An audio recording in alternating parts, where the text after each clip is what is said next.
Today on Hands on Tech, I have a camera from Panasonic, the Lumix S5. Is this a bigger brother of the GH5, or is this the younger brother or better version of the S1H? Ooh, we're going to talk about that. Hands on Tech is brought to you from LastPass Studios. Using the same password everywhere is a security nightmare waiting to happen. LastPass easily creates unique passwords for every site. Visit lastpass.com/twit. This is TWiT. This episode of Hands on Tech is brought to you by IT Pro TV. If you're looking to expand your IT career, you need IT Pro TV. Visit itpro.tv/twit for an additional 30% off all consumer subscriptions for the lifetime of your active subscription. Use code TWIT30 at checkout.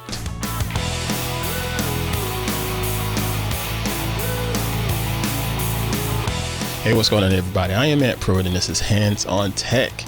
I hope y'all are doing well. I am unbelievable as always. I'm really excited to sit down and chat with you all today and share with you my experience with the Panasonic Lumix S5 mirrorless, full frame mirrorless, that is, camera. This camera was lent to me from the folks at Adorama. I'll put a link in our show description, linking over to this camera, so you'll be able to check it out for yourself and see the pricing and all of that good stuff. But more on all of that momentarily. Let me tell you a little bit about this camera. There's a couple things to consider when it's time to get yourself a camera, whether you're going to do an upgrade or whether you're just buying your first camera. And in this case, this is an interesting bit of tech from the folks at Panasonic. You have to look at the photography capabilities.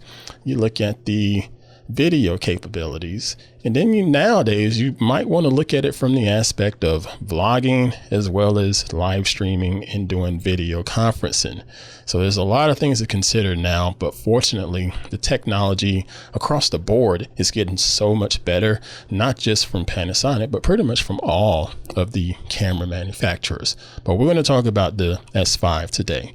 So let me give you a quick rundown of the tech specs. This is a 24 megapixel full frame camera, allowing you to shoot in 4K, 60 frames per second, as well as shooting in high speed 1080p up to 180 frames per second. Now, with it being in full frame, you get in a 3:2 aspect ratio from your photography standpoint, but you can also shoot video or shoot photos in a 16:9 aspect ratio. Just depends on what you want to do. You get dual SD card slots on this camera body, which is a good thing because you can do redundant recording to those SD cards. Unfortunately, one of those SD card slots is a UHS 2 format, but the other one is a UHS 1. So one card slot is a little bit faster on the read write versus the other card slot. It's not the best of ideas, but it's better than just having one SD card slot on your camera. You do get in-body stabilization, or IBIS, which is really, really popular nowadays when you talk about the other DSLR and mirrorless cameras of today from the likes of Sony and Canon and Nikon. And this IBIS really does help when it comes to shooting photos too, not just worrying about making sure your video is nice and stable. You also get a full headphone jack on the side, just in case you want to monitor your audio while you're recording video. You get a USB-C jack on the side for plugging in a USB-C cable to charge up your camera while it's just sitting on your desk, if you want to use it as a webcam, or just plug it in when you're just sitting at the end of the day, letting it charge up. You don't necessarily have to take the battery out to charge the battery, but this is a nice bonus if you don't feel like doing all of that. Speaking of the battery, you get about 2200 milliamp hours battery, and it's plenty of power for the use cases that I've been doing here over the last couple of weeks with this device. Back to the video perspective of it quickly with the spec sides. Again, I said you can shoot in 4K, 60 frames per second, but the key on this is a couple things. You can shoot in 10-bit, or you can shoot in Vlog or HLG for high dynamic range, all in body on this camera.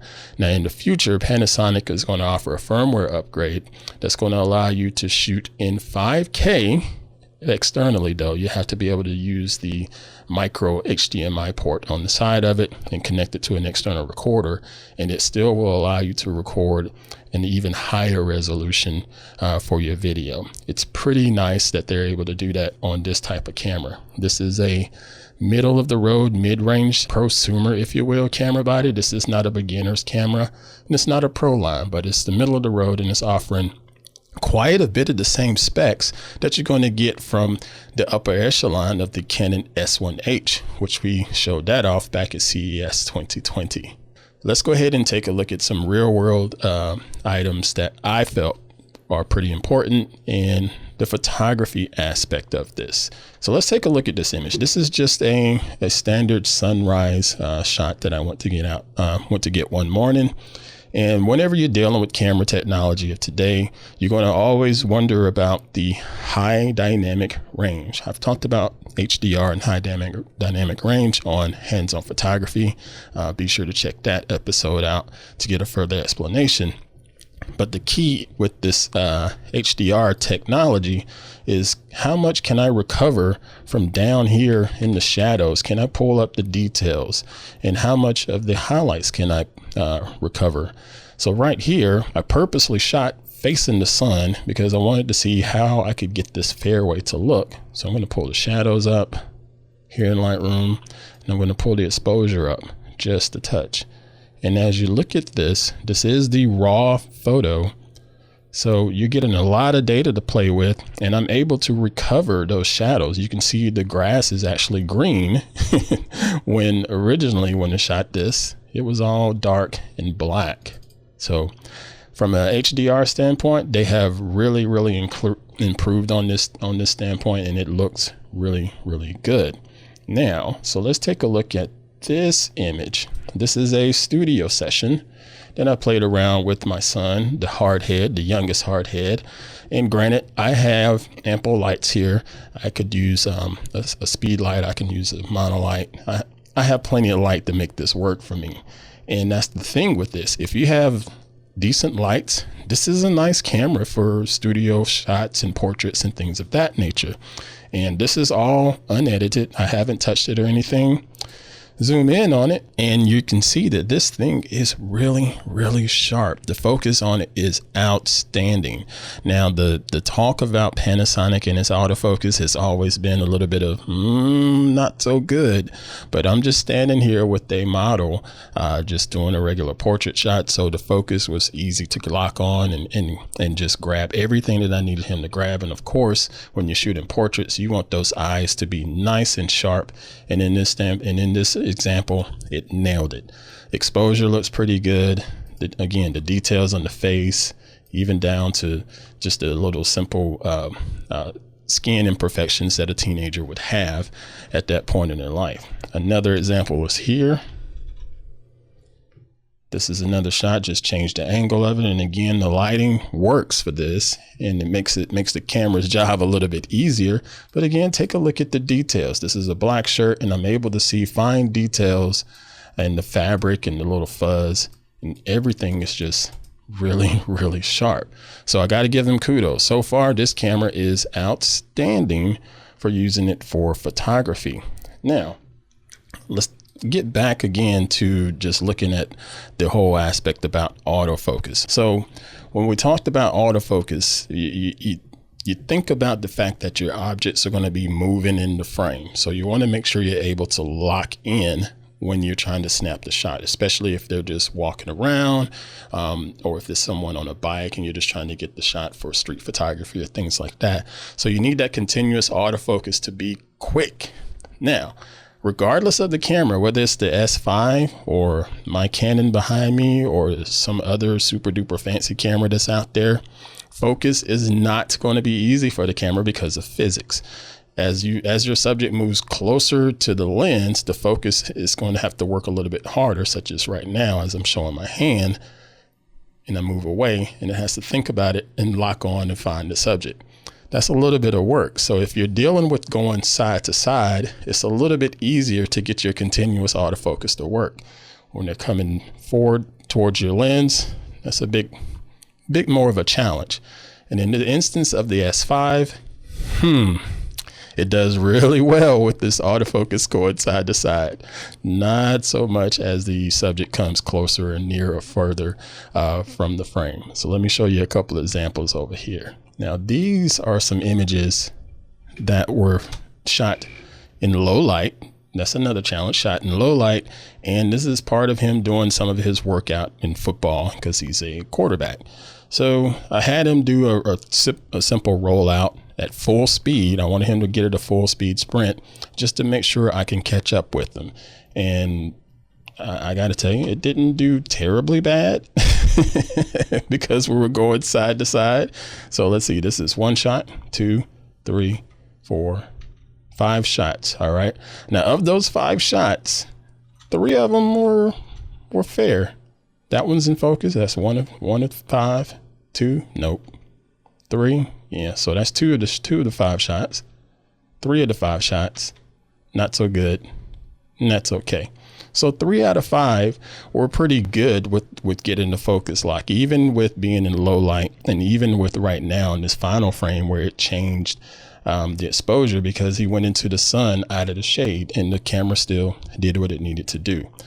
From a quality standpoint, zoom in, not bad. Not bad. Now, granted, this is being shot with its kit lens. It's a 20 to 60 millimeter kit lens. More on that momentarily. It is a f3.5 to f5.6 aperture. Yeah, it's not the best, but it'll do for this here. All right, so now let's go to more into a low light setting as the sun was starting to set. So it's going to be a bit of a challenge getting your exposure just right. And this looks pretty good. He's moving towards me again. This one failed to focus. Looks good there again. Okay. Yeah, not bad.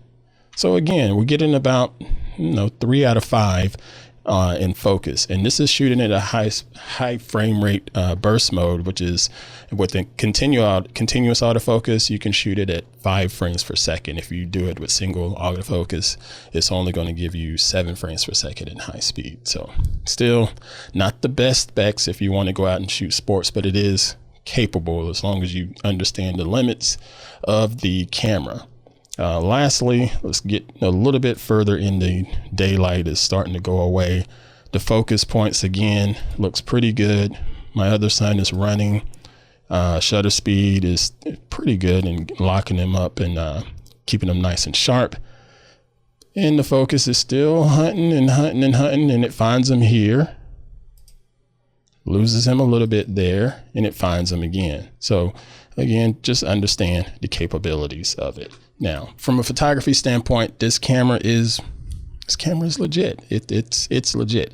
I think it's been getting a lot of bad press about it, but if you're looking for something that's really going to take some nice photos, if you get an L mount lens, I don't necessarily say this kit lens is the way to go, but probably if you had a better prime lens on this is going to crush it from a photography standpoint. Now, after we take our break, I'm going to get more into video discussions, but right now, let's take a second to thank this week's sponsor.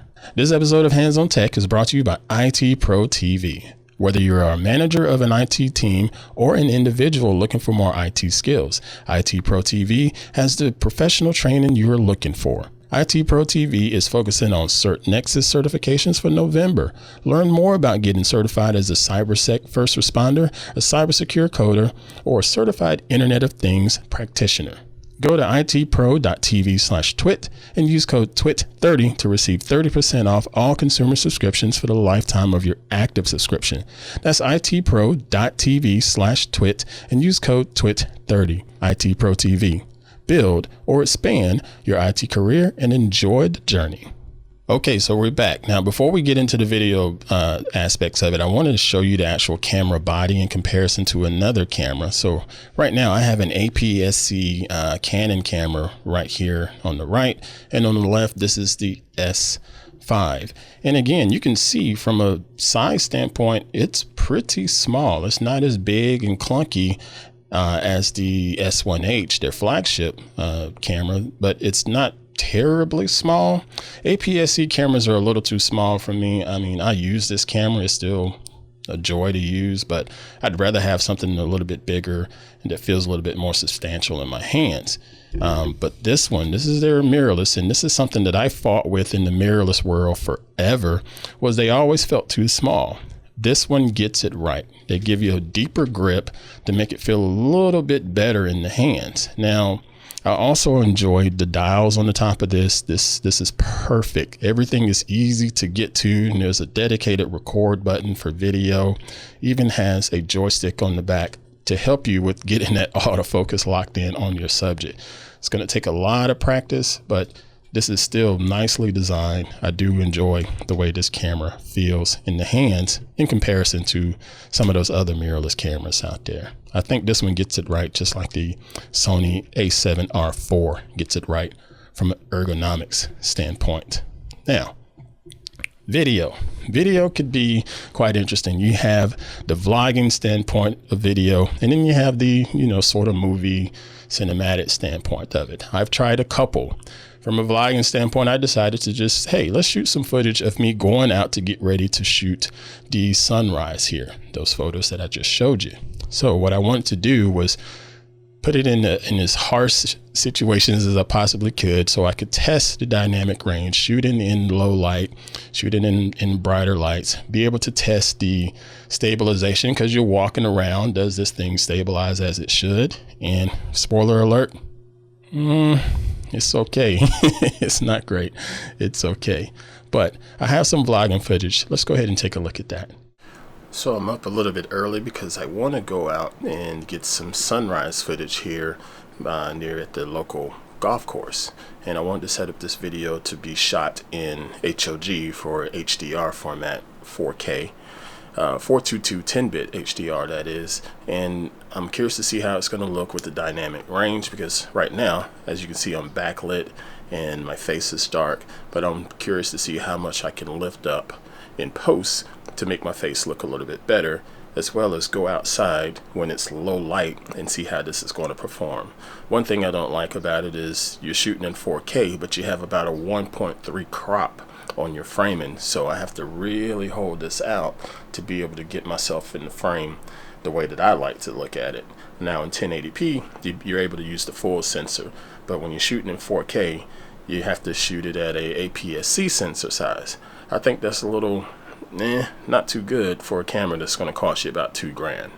Okay, so I've made it out here, and this is going to give me the opportunity to test a couple things.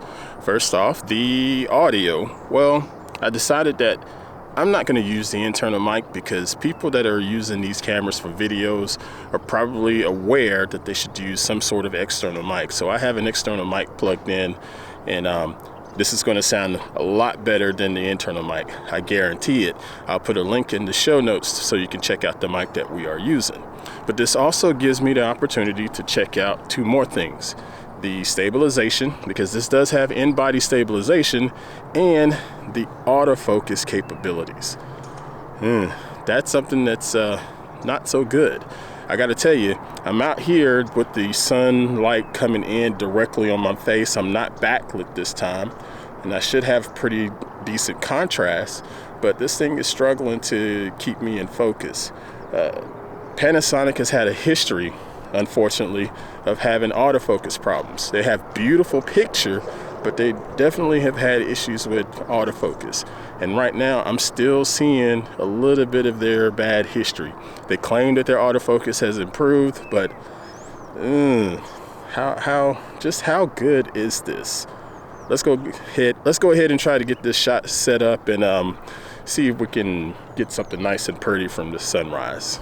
Okay, so now that we have our vlogging footage out of the way, let's take a look at the aspect of shooting just a standard short film, or just something quick and dirty for social media or YouTube. This camera, the S5, is totally capable of shooting this. Because you have that capability of shooting in HLG or Vlog, you get all the extra flexibility to properly color grade and just make your images look great. But you have the different formats as far as being 4K 10-bit. You have the slow motion options. Everything is right there built into this. You just have to understand how to use this tool to make it work for your story. And quite frankly, this does a good job on it. My only beef is the autofocus. Depending on what you're doing, the autofocus can really sort of get in the way. If you're going to shoot slow-mo, the autofocus is disabled. You need to manually focus it, and that's okay because it has focus peaking and it makes it a little bit easier for you when you're doing slow-mo footage. But I decided to do something for my hard-headed boys from a cinematic standpoint, and we had some fun shooting it. So let's go ahead and check that out.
Okay, so that is going to do it. That is my thoughts and my review of the Lumix S5 from Panasonic, the full frame mirrorless camera that is the middle of the road prosumer camera out there for you. You can get this device online right now from the folks at Adorama for $19.97, and that is just the body only. But if you want to get this kit lens, the 20 to 60 millimeter kit lens, you can get that one for right at $2,300 for that whole package. I think this is a quite capable camera for pretty much anybody to use that's trying to get into photography and also step up their video game. I would recommend looking at another lens, maybe some sort of a prime lens. There's plenty out there available with the L mount compatibility, and there's also adapters that work well with the L mount. But this is a highly capable device. I really did enjoy my time with it. It actually felt good to shoot with it, so it really made this an enjoyable experience for me. I thank you all for watching this week's episode of Hands on Tech. And again, I want to thank the folks at Adorama for lending this on over to me, and I appreciate them supporting the show. All right, folks, that is going to do it for this week's episode of Hands on Tech. Thank you so much for watching. You all safely create and dominate. Keep up with all the hottest tech news and gadgets. Visit TWiT.tv. There you'll be able to find and subscribe to all our tech shows. Thanks for watching Hands on Tech.